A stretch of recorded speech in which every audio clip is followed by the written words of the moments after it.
Alright, once you do those preliminary constraints, then you'll be greeted with this configuration screen right here. So it's going to say starting robot controller init start. It's going to ask you what type of flange you have.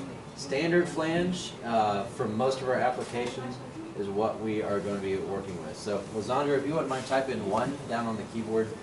Just one? Just 1.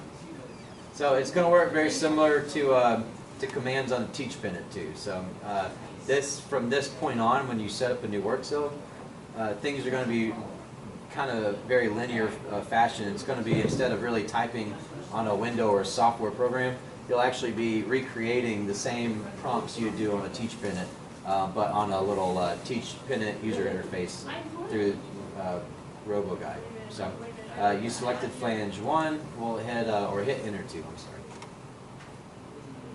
Okay.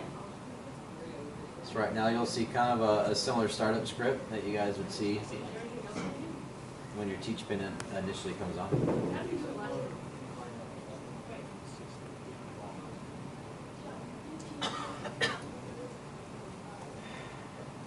All right, we'll do that.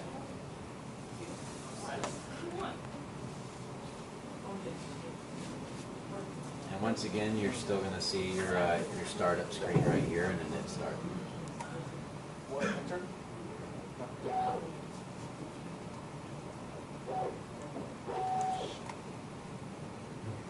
Alright, now hiding back behind here, you're going to see several 3D World mouse commands. This is going to be kind of like a shortcut cheat sheet here, and it's going to allow you to see kind of what you're doing. So I want to take our work cell example tutorial, and I'm just going to put it on our other screen out of the way so you guys can see what's going on. But here right now, I know it takes up a little bit of your view, but it's definitely worthwhile to leave up while you get used to working with Roboguide. If you right click, then you can actually navigate through. Scroll wheel will allow you to zoom. Scroll wheel on your mouse. And so these will give you several functions. And as you guys see, we have a 6-axis arm with no end of arm tooling out here. You can actually set up a variety of different end of arm toolings through Roboguide, which is pretty cool. Even down to the Festo gripper or something similar to the Festo gripper we have in the lab right now.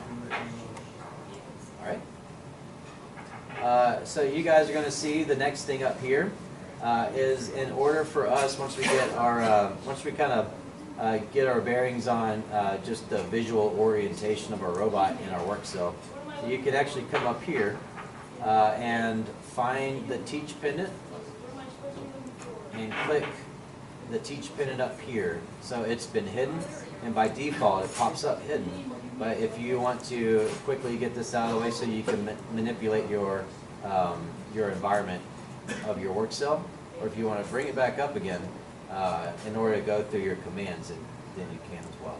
So right now we're going to go ahead and move our cheat sheet out of the way so you guys can see a little bit more of your Teach Pennant. And what you should see now is it's going to look very similar to the Teach Pennant functionality that you guys have seen. The very first thing you'll notice is you'll have off on, so you'll hit on, and in order to jog a robot, we want to click shift. And if you click it once, that's the same as if you're holding it, and then we're just going to jog our robot in the X direction.